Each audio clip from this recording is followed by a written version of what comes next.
La souffrance était indispensable au perfectionnement du Fils béni de Dieu dans sa forme humaine.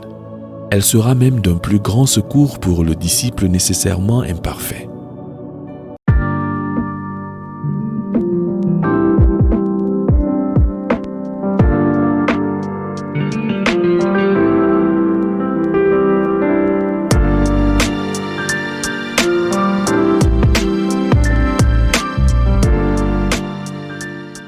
Jésus savait que ses disciples auraient à souffrir. Il les prévint en disant « Le disciple n'est pas plus grand que son maître. S'ils m'ont persécuté, ils vous persécuteront aussi. » Jean chapitre 15, verset 20. Cet avertissement était-il uniquement pour les premiers disciples? Il dit plus loin « Vous serez haïs de tous à cause de mon nom. » Matthieu chapitre 10, verset 22. Après bien des années passées à l'école de la souffrance, l'apôtre Paul dit « Tous ceux qui veulent vivre pieusement en Jésus-Christ seront persécutés. » 2 Timothée chapitre 3 verset 12. Les souffrances font partie du privilège de lui appartenir, car l'apôtre dit « Il vous a été fait la grâce par rapport à Christ, non seulement de croire en lui, mais encore de souffrir pour lui. » Philippiens chapitre 1 verset 29. Bien plus, souffrir est le lot de l'humanité. Mais toute souffrance n'est pas nécessairement souffrance à cause de Christ. On peut distinguer 4 catégories de souffrance. A. Les souffrances qui ont une cause naturelle. Tremblement de terre, sécheresse, inondation, accident, deuil et toute détresse de ce genre surviennent dans la vie du chrétien puisqu'il fait partie d'une race encore sous la malédiction.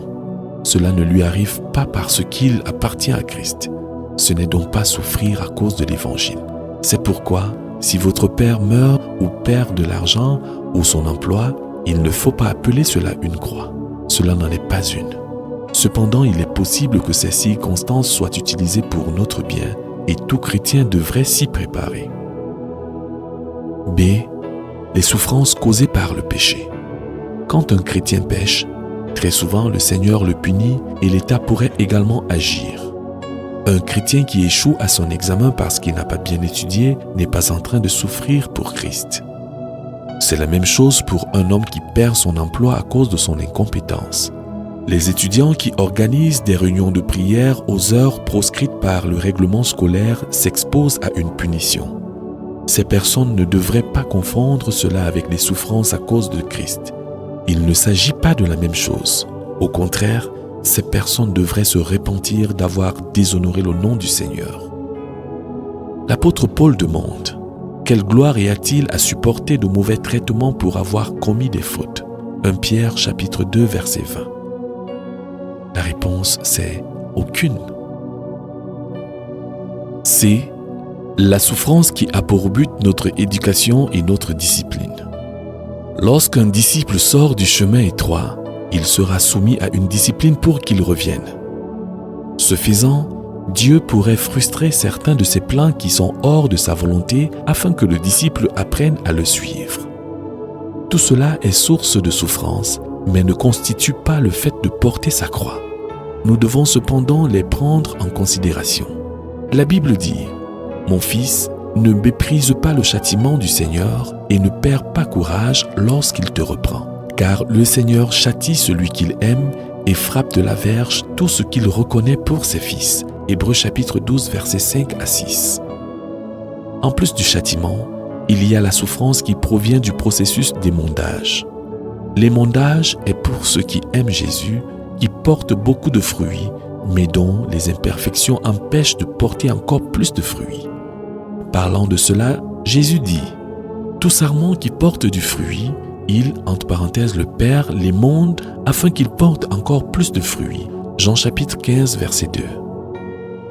Prenons l'exemple d'un jeune homme qui aime profondément le Seigneur et est à l'œuvre dans son service avec quelques succès. Cependant, ce disciple pourrait être orgueilleux et plein de lui-même.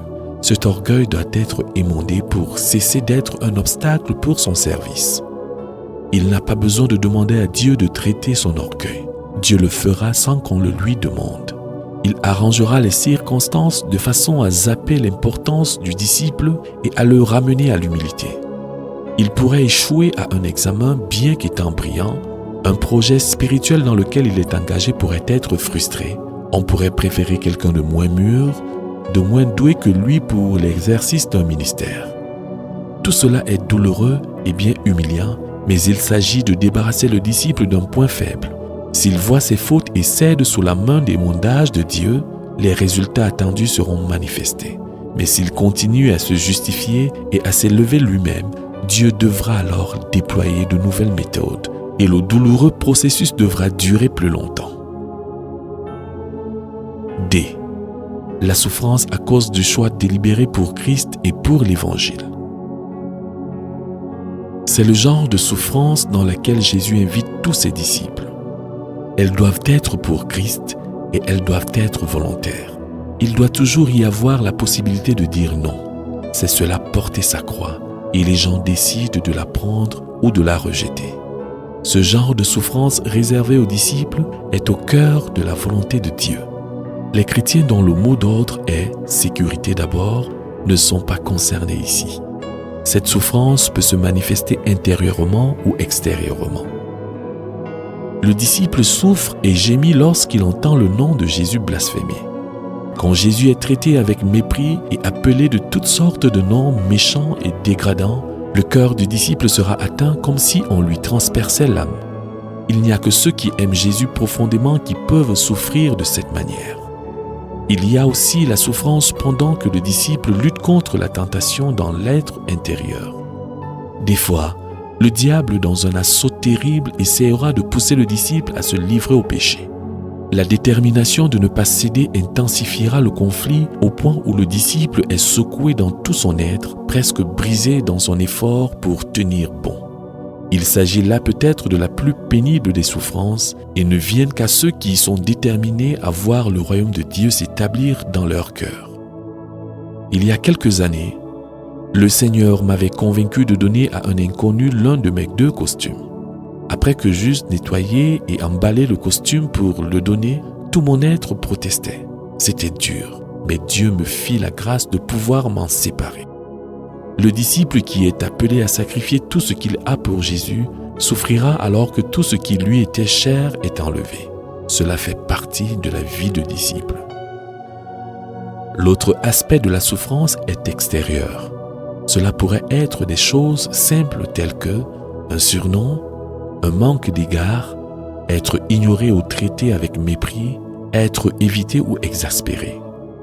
À un autre niveau, cela peut signifier ne pas obtenir de place dans une école ou se voir refuser un emploi parce que l'on ne veut pas donner de pot de vin, bien que l'on remplisse toutes les conditions pour être accepté. Les possessions du disciple peuvent être détruites à cause de son témoignage pour Christ, car le méchant ne peut pas supporter le témoignage du juste. En Sierra Leone, le dépôt de riz d'un chrétien cultivateur fut incendié juste après la moisson. La perte de sa récolte n'eut d'autre raison que son hardi témoignage de l'Évangile. Des jeunes gens sont quelquefois renvoyés de chez eux à cause de leur témoignage chrétien. Je connais un jeune homme qui a été renié par son père parce qu'il se sentait appelé à la fonction impopulaire de pasteur. Il est maintenant pasteur, mais a profondément souffert de la séparation de ceux qu'il aimait. Les disciples peuvent être battus ou tués comme des martyrs de l'Ouganda et tout ce dont nous avons entendu parler. Ils furent lapidés, sciés, torturés, ils moururent tués par l'épée. Hébreux chapitre 11, verset 37. Le genre de souffrance variera. Au début, le Seigneur permettra des souffrances légères aux disciples, mais avec le temps, pendant qu'ils persévèrent, il sera conduit à des souffrances plus importantes. L'apôtre Paul est l'exemple d'un homme qui souffrit pour Christ et pour notre instruction, il nous donne un aperçu de ce par quoi il est passé. 5 fois j'ai reçu des Juifs 40 coups moins 1. 3 fois, j'ai été battu de verge. 1 fois, j'ai été lapidé. 3 fois, j'ai fait naufrage. J'ai passé 1 jour et 1 nuit dans l'abîme. Fréquemment en voyage, j'ai été en péril sur les fleuves, en péril de la part des brigands, en péril de la part de ceux de ma nation, en péril de la part des païens, en péril dans les villes, en péril dans les déserts, en péril sur les mers, en péril parmi les faux frères. J'ai été dans le travail et dans la peine, exposé à de nombreuses veilles, à la faim et à la soif, à des jeûnes multipliés, au froid et à la nudité. 2 Corinthiens chapitre 11, versets 24 à 27. Voilà ce qu'il avait souffert pour le Seigneur. Paul était un sacrifice vivant. Finalement, il fut tué à cause de l'Évangile. Mais cette mort ultime ne fut que l'aboutissement d'un long processus de mort quotidienne avec Christ. Il avait dit auparavant, « Je ne fais pour moi-même aucun cas de ma vie, comme si elle m'était précieuse, pourvu que j'accomplisse ma course avec joie et le ministère que j'ai reçu du Seigneur Jésus d'annoncer la bonne nouvelle de la grâce de Dieu. » Actes chapitre 20, verset 24, « Et chaque jour je suis exposé à la mort. » 1 Corinthiens chapitre 15, verset 31. La mort ultime n'a pas été un événement plus important que la mort quotidienne. La question que chaque disciple doit se poser est la suivante. L'attitude de mon cœur est-elle définitivement établie pour endurer la souffrance pour sa cause? Est-ce que mon esprit est armé de la pensée de souffrir pour l'Évangile? Suis-je prêt à déclarer que Jésus est le seul chemin qui mène à Dieu, même si cela signifie la mort pour moi? Suis-je prêt à dénoncer le péché de quiconque, même si je suis mis à mort à cause de cela? Chacun d'entre nous doit se poser avec soin ces questions et demander à Dieu de nous montrer quelle est notre attitude profonde. Nous devons éviter un oui rapide et superficiel, car le temps mettra à l'épreuve notre sincérité.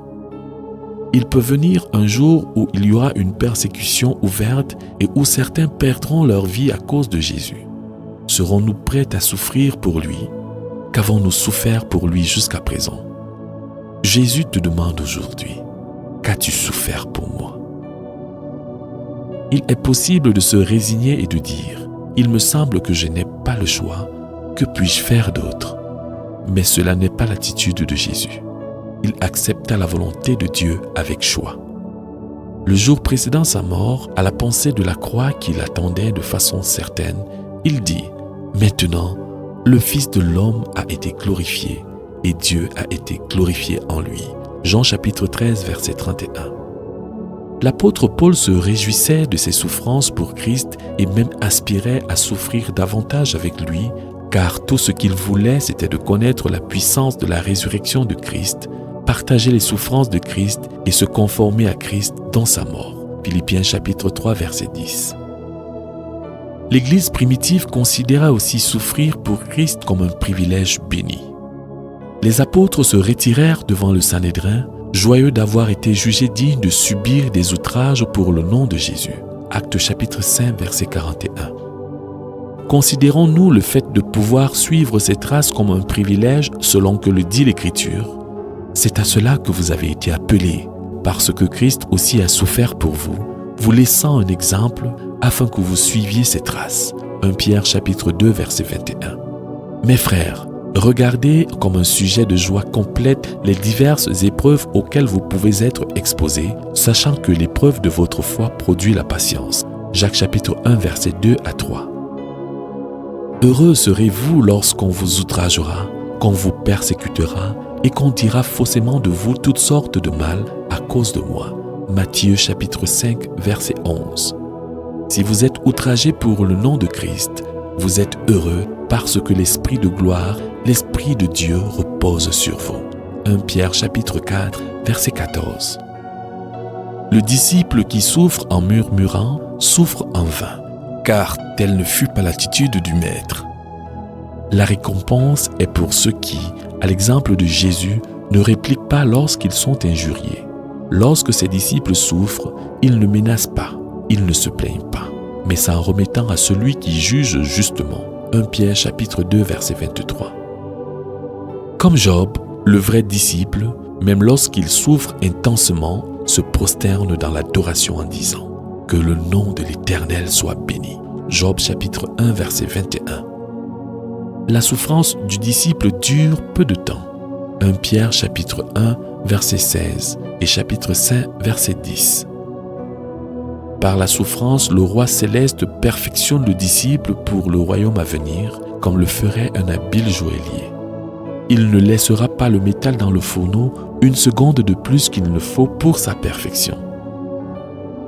Si votre souffrance dure depuis longtemps, il se pourrait que vous soyez un métal extrêmement précieux qui nécessite de recevoir de ses mains le meilleur traitement. Vos souffrances actuelles, aussi profondes soient-elles, n'ont rien de comparable à la gloire à venir. 2 apôtres qui connaissaient la souffrance l'ont exprimé de cette manière. J'estime que les souffrances du temps présent ne sauraient être comparées à la gloire à venir qui sera révélée pour nous. Romains chapitre 8, verset 18. Réjouissez-vous, au contraire, de la part que vous avez aux souffrances de Christ, afin que vous soyez aussi dans la joie et dans l'allégresse lorsque sa gloire apparaîtra. 1 Pierre chapitre 4, verset 13.